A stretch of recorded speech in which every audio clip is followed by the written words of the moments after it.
Welcome back to Inventing Construction. I'm Ross Griffin, and today we have Roger Barkley. Subtopics, the new forming role of the Carbon Quantity Surveyor. How should we change our project delivery approach to suit a more sustainable outcome, and getting your carbon down as limits become ever more strict.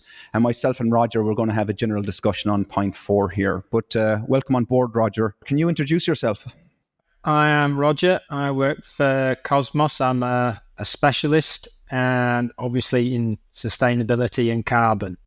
Very good. This is not your first rodeo either, Roger, is it? You've been on before talking about carbon and quantity surveying and cost management and all that good stuff. And I change my glasses every time. Yeah, and you change it.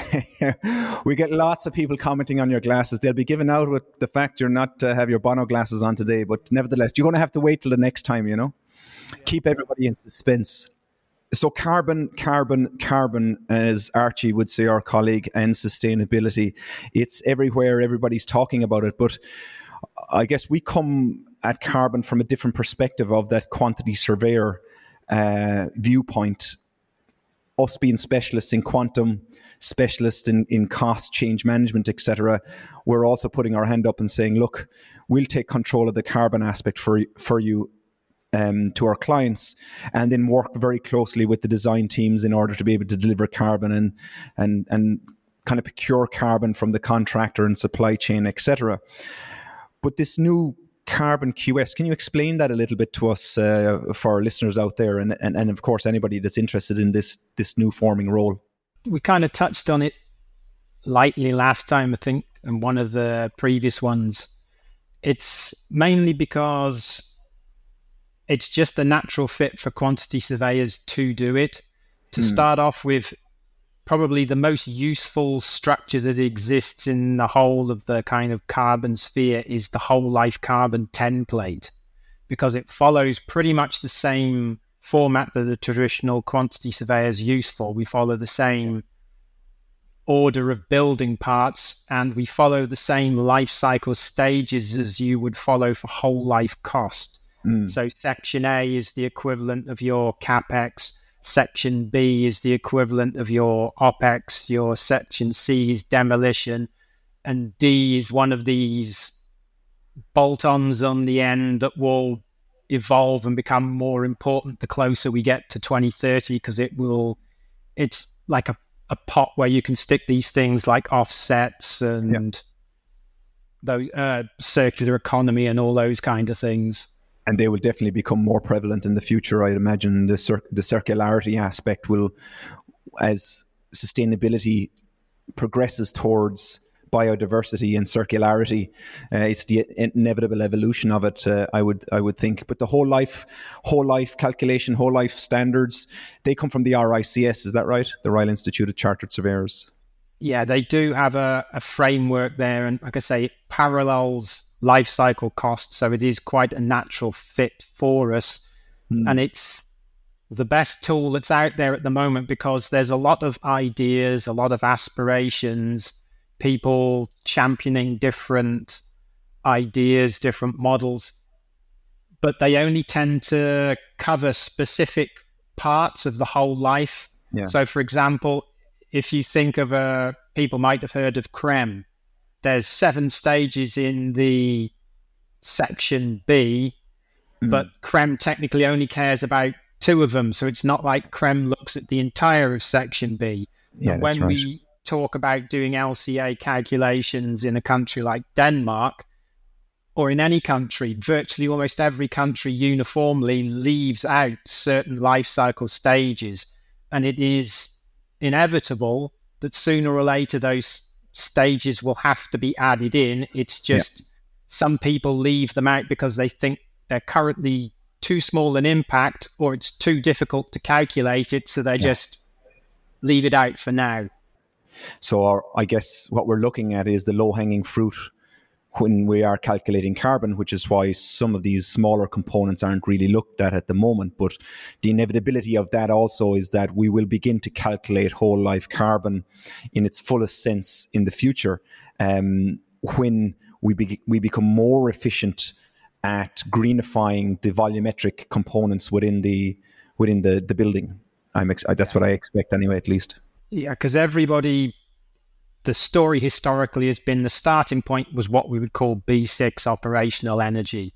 So you go back to the 80s and 90s, it was an easy sell to get people to make buildings more energy efficient, better insulation, appliances that have higher energy ratings. So B6 came down, but it's a halving. So if you make it 50% better and 50% better and 50% better, you can't carry that on forever. And the same's happening with embodied carbon. So as you get closer to zero, it's inevitable. You have to put in these missing life cycle stages, but also this section D that's like the forgotten stepchild has to come back in, because it will become virtually impossible to make that final step to net zero without using something from section D. Yeah. And I think that's a very key point at the moment, because a lot of countries are building their standards and their processes towards the carbon requirements and reporting, like Denmark, for example, as we have discussed on the podcast before, has its standard, and every building above 1,000 square meters now needs to have its carbon or LCA calculation. But when you look at the whole life carbon aspect, not everything is taken into account. So the inevitability here is that in the future we will. But coming back to that carbon QS then, like, there's lots of softwares out there at the moment that can calculate, your embodied carbon, your LCA. Why would you need the Carbon QS quantity surveyor on your project? Why do you think that they're, the solution to servicing the industry? Part of the problem is that a lot of these things, the whole space is generally quite new, and a lot of the tools in it are quite new, and they take, like Microsoft, we're not using the first version of Microsoft's operating system. There has to be a process of iteration to allow certain things to become better. And it's not necessarily the software's problem. Sometimes it's a research gap, or there is an assumption that undermines it. So if you take, the softwares are all perfectly fine in certain instances, but just to give you an example, so we'll mention two things. One is CREM. CREM is key is the second most key sort of document, because it deals with assets that are already built, and you're supposed to be able to try and use it to work out at what point in time your existing building will strand according to decarbonisation.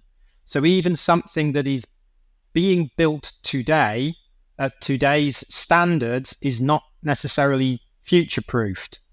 And as I'm saying, CREM currently only cares about 2 out of the 7 sections. So it's inevitable at some point B2, B3, B4, B7 even though they're small, or too hard to put in, have to be put in. At some point, this preferred tool of everybody's has to adapt to fit the whole life cycle picture. And with the softwares like the LCAs, they're not a complete solution. They are something that should fit within a overall arcing system. If I just take like an example with the softwares, Letty a few years back tried to create some benchmarks for four most common types of building: apartments, schools, offices. And they took a couple of different sources. So they used one of the main softwares, a main database, and 2 consultants. And for each of them, they came up with what they thought was the average across their projects. And the gap on one of the most common building types was 40% between the consultants and the software. So somebody somewhere's got a problem.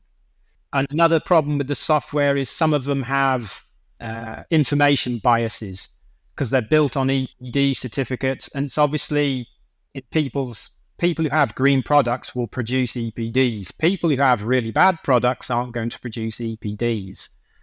And there are some, if you take the 2 key carbon drivers, concrete and steel, using an average for concrete doesn't make sense, because you can only procure concrete locally. Yeah. You can't import it from France. You can get your cement maybe, but that even doesn't work out quite that way. And maybe a better example again is steel. some of them will just take the average of the carbon in steel, say, produced in England, which again doesn't make sense because the steel market is made up of domestically produced and 50% imported. And most of the imported steel will come from just 6 to 8 countries, will cover 80% of it. And if China and India are your top 2 imports, you're going to have a very high carbon imported steel average. If you're a country maybe in the EU that gets it from, say, Spain, Italy, and Sweden, you're going to have a much lower imported that creates your aggregate. So there are problems in all of these different things that need to be ironed out with the different iterations, which is why it is far better as a carbon QS to not put all your eggs in the basket of here's a software or here's a thing, I'll use the thing. It's a good starting point, but what you need to do is invest in your own research, your own tools, so you can spot errors and plug them so that you can get to the correct answers. So we can see a lot of the industry is kind of pushing heavily towards the softwares as the solution for calculating LCA. And what we're kind of saying in reality, they're part of the solution, but they're not the whole solution. You as an expert need to understand the output that the softwares are giving you. You need to be able to qualify the information being used so that you, when advising your client, have a good understanding of that quality level in the calculation. It sounds very familiar when we change carbon and replace carbon with the word cost. If we're using softwares to automate unit prices, for example, the unit price of something in Copenhagen versus Aalborg is very different. The unit price of something in London versus Manchester is very different. So it's sometimes very difficult to automate that estimating process. You still need an understanding or information from the market to be able to facilitate it, and someone to be able to qualify that the information you're receiving is high quality, medium quality, low quality. And that's where that Carbon QS comes in. The softwares do have a role where they're particularly useful, but if you imagine the whole life cycle of the project or the built asset's lifespan, there are times when it comes in, and maybe I'm jumping the gun here getting towards built asset management. There are times when certain softwares are particularly useful. The softwares are virtually useless at the very early, at business stage, the concept and feasibility stage. They can't really start to be useful until the design stages.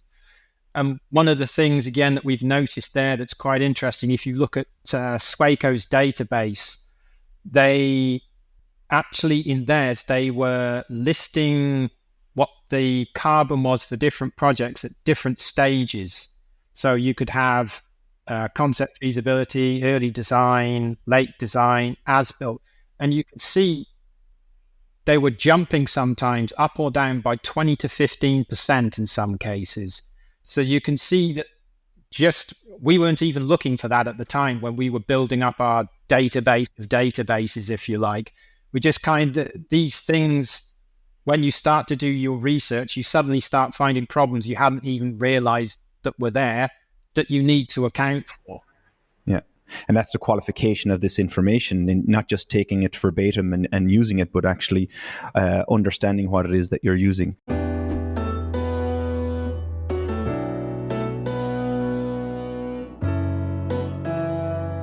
And one of the other aspects that has come to mind when it comes to this Carbon QS over the last number of years when working is also the strategy around how you manage carbon in a similar process to how you manage cost. So setting that budget at early stages, you mentioned that, inception and the business case and feasibility study stage, etc. We benchmark for cost. We benchmark to develop early stage budgets with set criteria around contingencies and risks and variances, etc. The same process is for carbon. So it's not a case that you just go to a software and punch in some numbers to get a result. There's a entire strategy and approach to this process. I guess that the Carbon QS has a lot of experience and ability, because what they're taking is that transferability of knowledge from the cost management process to the carbon management process. Just to give you sort of an example. So say we have somebody who comes in at like a concept and feasibility kind of level, and they say, I want to build X type of building.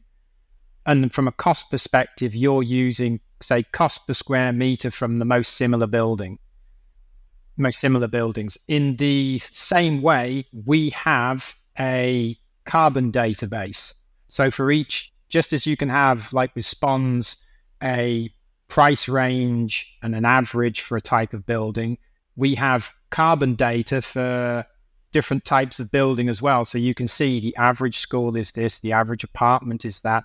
And then there's some further detail we can go into with different frames, different types of building standards. So we can see what the average starting point is. And for a country like Denmark, this will become increasingly important, because when we first started with the regulation, it was a hard measure with a slow start. So it's 12 kilograms per square meter going down to 10.5 to 8.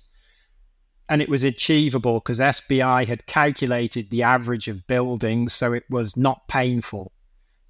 But already we're changing those regulations. So instead of next year being 10.5, it's going down to 8. Because, as we mentioned last time, with kicking the carbon can down the road, if your curve looked like this and you don't do enough, your curve now has to do that. You've got less time and it gets steeper and steeper. So if 12 was the average starting point, and we see a lot of buildings that are around, benchmarking wise, around 9. So next year when we hit 8, some of those building types are going to start to struggle a little bit. So already at that business case stage, someone's got to be able to look under the benchmarking and say, as we did for one the other day, the historical average is 9.6. You want to achieve 8. So we've got to get you down to 1.6. So at business case stage, I have to budget that cost already. And ideally, I need to budget that cost based on an understanding of a hierarchy of what is the most cost-effective solution to bring that carbon down. And that comes back to the strategy point I was talking about. It's not just getting a calculation now and having a target. You need to be able to strategize of how you're going to get there.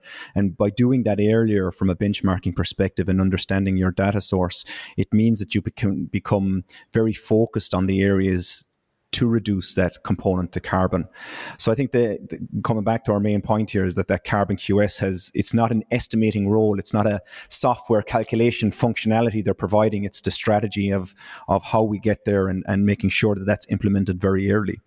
But if we were to move on to our second point, Roger, then of how should we change our project delivery approach to suit a more sustainable outcome for our projects. Right now, what we're doing is we're trying to implement sustainability into our current work stream and our current delivery process. But how should we perhaps alter that, or how should clients alter that in order to be more effective when it comes to this kind of sustainable solution outcome? I think the most effective and logical way is that it will ultimately, or it will just end up at viewing it from the perspective of built asset management. Because the problem is that we are doing things historically in the construction industry in a very siloed way. So the client does his business-related calculation to decide he wants to make a building. Then he comes across to a designer who does his part, who comes across to the next person. But it's very often sectioned off, and it's almost a case of, okay, I've done my part, great, see you. But really, the better way to look at it is that you have a portfolio of built assets and you intend to build more. Part of the problem with the existing structure is there are elements that relate to carbon which are going to kick in more and more, that relate to those most earliest and latest phases where you need to get information and let it do like a feedback loop. So I'll give you an example. as a company, you have ESG policies. So somebody in your company may have got a tool like Grasp with your proposed solutions for how you're going to deal with certain sustainability issues for your built assets. And then you might have something that's a middleman geared towards your staff like Well, but which also has built asset implications. You may also have a policy like we want to use a green building certification like LEED or DGNB. But at no point have you engaged somebody to look at those and say, well, actually, are those the cheapest ways to achieve it? So one example is LEED has been around as long as carbon has been. The first climate meeting was 1992 in Rio, which is the same year that LEED started. So LEED's been going since 1992, yet you hardly ever hear of a consultant talking about a price per point analysis. So, for example, if you have to score 60 out of 80 points to get gold standard, and you're building pretty much the same building over and over, so you can take a typical building, you can price them out, you will see a hierarchy. And I showed one to Harry the other day where one of the points was like 4 million per point and the other was 40,000. And Harry's first response was, why the hell aren't people doing this analysis more often? Because it makes sense when you see it. But the point is, with the built asset management perspective, you are getting to look at things from a policy perspective as a business. So you've already got the best policy before you make the decision to build. Then when you go to build, you're getting into some of these carbon QS tools that we were just talking about with the benchmarking. I don't think I mentioned the alignment tool, but because you get a decarbonization curve. So, and if your target moves every 2 years, you need to know which target you're aiming at, because obviously it's a big drop, but also in terms of there's different curves. So there's what the regulation requires of you. Then there's maybe, if you wanted to be Paris aligned, the question might be, well, what's the gap? How much would it cost me to get to that gap? Yeah. And you're talking at a portfolio level now, not just at a building asset level, not just your new construction, but at a portfolio level, is your consideration here. Also, CREM comes into this. So say you built something 4 years ago here in Denmark, and you can look at it and you can already do the calculation that will strand in 2040. You could do that calculation now. But then the question is, well, what do I need to do? Well, you can see, according to the CREM curve, what you've got to be down by 2050.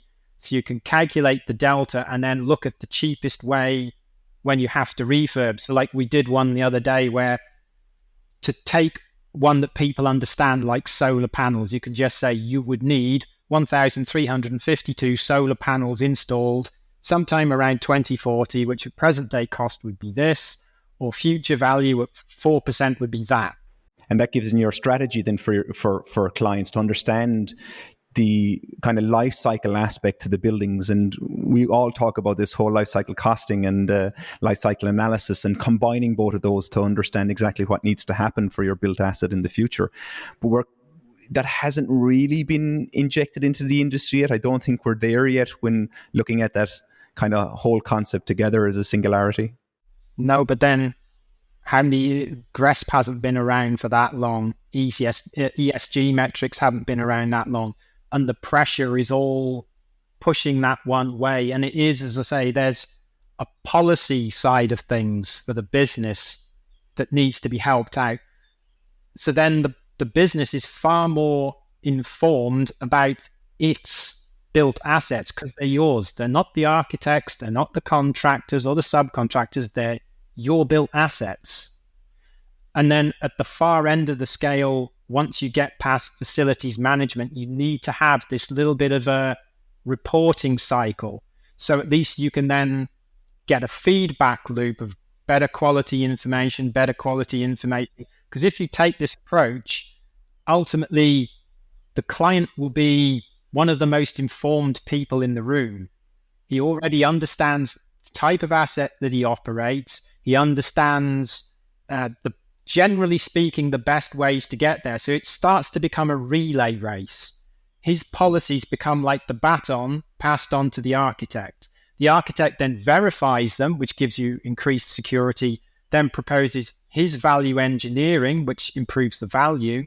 Then you pass on through the design stage to the contractor, next passing of the baton. He gets to verify the data from the previous two sources and then apply what he's learned from his field in terms of value engineering. So you get this increased, you get better value and you get better security of what you are doing if you follow this more built asset sort of relay race way of thinking. And the theory is that that's the way it should be happening anyway, right? In terms of BIM and data management, you're transferring information that you've produced to the next stakeholder group that can be able to use what you've produced and build on that. And at the very end, being able to offer it back to the client. But it does need a body, a person or something that is that constant presence right at the background, that institutional knowledge, or somebody who's there in the background who only has to who may have to step forward at certain parts to do certain tasks, but the rest of the time they're just ticking along. But otherwise you fall into this problem that I think I've done my part. It's like you've passed the baton, but there's no judge watching the race to see if something went wrong.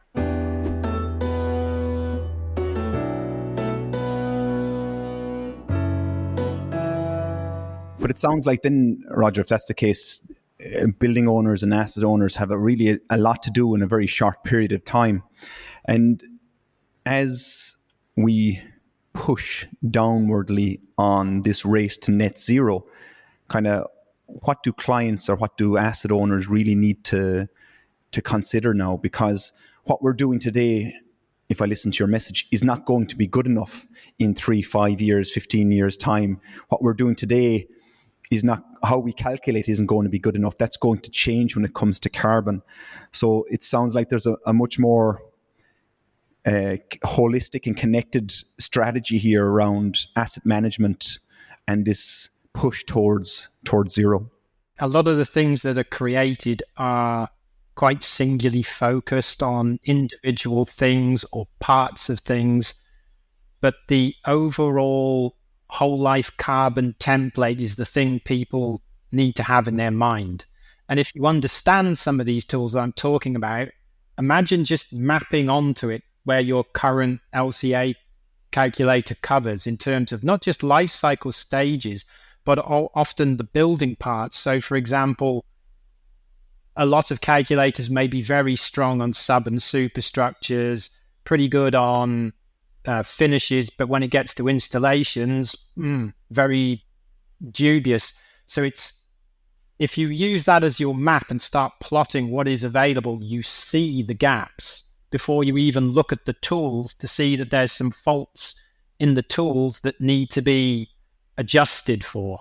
So there's the two sides of it. There's this full understanding of what's happening, which is kind of quantitative, but then you've got, when you talk about the future, the cost side of things, which will more probability than possibility will escalate significantly the closer we get to 2040 and 2050.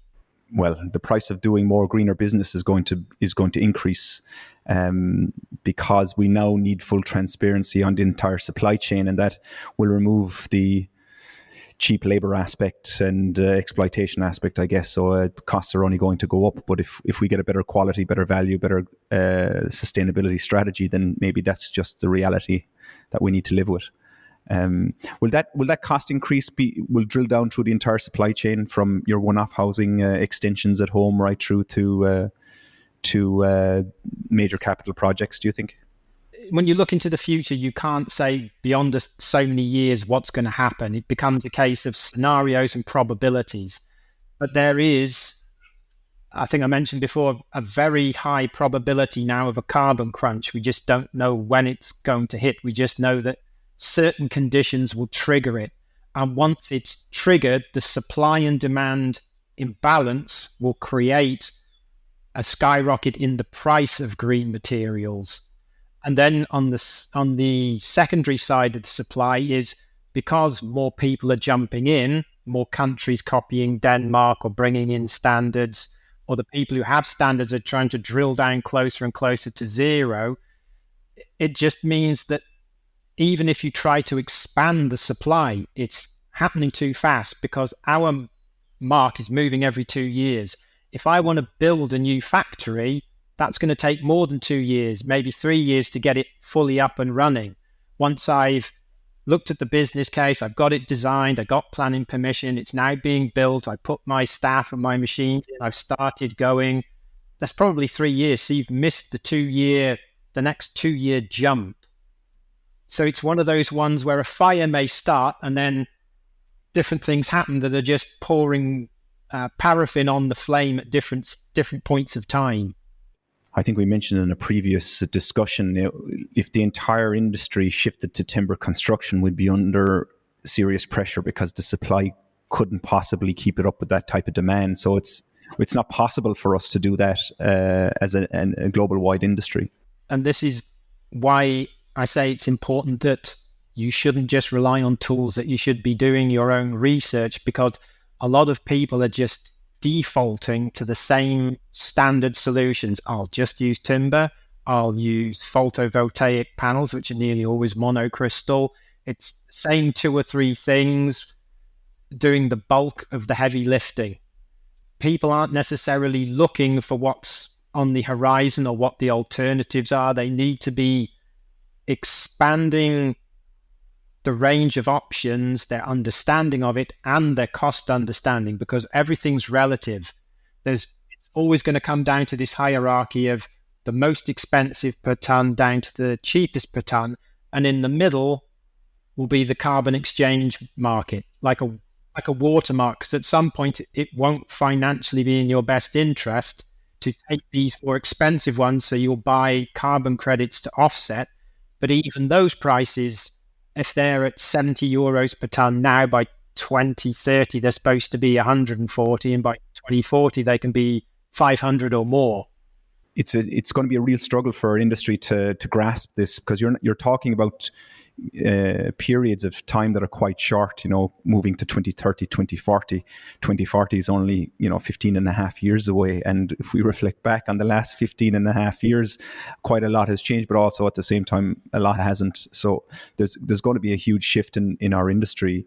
So what we're seeing in the industry at the moment when it comes to this drive for net zero is that you have quite a lot of the consultancies, the larger consultancies, advising on the strategic aspect from a business perspective. And then you're looking at the project owners within that business that are building these elements, not really knowing what direction to take or what to do on their project, because they're struggling to decipher the overall strategic strategy and turn that into implementation on the projects. And I think perhaps this is where the Carbon QS can offer quite a lot of value as well in this drive for net zero. If they've got that kind of built asset management thinking as a base, and they've got that whole life carbon as a map, and you can plot on that map where all the tools lie, you see the gaps, and in the gaps is where you can add the value. And it's one of the big messages going outwardly to any asset owners here is that it is inevitably going to become much more difficult over the next number of years to drive towards the strict guidelines that are coming. And you mentioned a while ago about assets being completed in the last 2 years already potentially stranding in 2030, meaning that in 2030 you need to have a strategy for renovation to improve the energy efficiency, improve the sustainability aspect of these buildings in order for you to be compliant with your reporting. So we can see something maybe happening here where you'll get these very cheap assets coming on the market because they're quote unquote not green, and then developers maybe buying them up in order to be able to renovate them into greener buildings under their asset portfolio. We're already seeing challenges like that in the Dublin market, for example, where commercial office space is becoming quite cheap now at the moment. and the level of renovation required is going to be quite severe. So a bit of advice to all our clients listening out there at the moment: it's time to have a look at your existing assets to see what's required over the next 20 years in that whole life management, I would say. It's one of those things, like I said, they need to have a coherent policy solution to these kind of problems, because otherwise you're going to be reactive instead of proactive. And the other side of this is, some of them, I didn't mention it before, but in that policy side, normally we think of a building as a cost, but in some cases they are a revenue generator on their own. So take, for example, there's certain things you could do in your built asset that if you take them as a standalone business case, you calculate the CapEx, you calculate the OpEx saving, you look at the ROI of it, and you compare that to, say, what your borrowing rate is, and you might discover, to your surprise, that there's 5 or 6 things that you could be doing now which would basically turn you a profit, that the ROI is so good that you just think, well, I'll go to the bank and I'll borrow the money. That's another one of those things at the policy level that people aren't thinking about, but at the same time could either potentially be their stranding solution, or at least get partway to it. Them over. Yeah. And I guess part of the stranding solution is looking at the entire portfolio, not just at individual buildings. Some will be very poor, some will be very good, but it's a strategic view over the entire portfolio that will give that kind of long-term plan objective for their different buildings. You have to take into consideration that the CREM calculation has a curve that includes for the decarbonisation of that country's grid. And it also has to take into consideration what the offset market will be doing. So your solution for asset A around 2030 is different to an asset that might start to strand in 2040 or 2045. So you, as you say, you do need to kind of like take your whole assets and look at what the strategy is for each piece of the puzzle. Yeah, you're kind of fully reliant as well on that grid greenifying and what the governmental strategy is for sustainability. We can see you hear some people. So you hear some people saying that why bother why make a change at all if they're going to greenify the grid? Because you'll end up paying more in taxes because you'll need 50% more green power stations. But if your building is all your buildings are more energy efficient, you need to spend less taxes on less green power stations. There's so much in this over the next number of years. It's going to be super interesting to watch it. But Roger, thanks very much for your time again today. It's great to have you on, and hopefully chat to you again soon.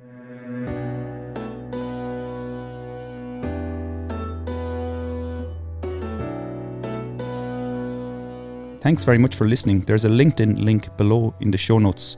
We would love to connect with you. We hope you enjoyed it and have you with us in the next one. Thank you very much.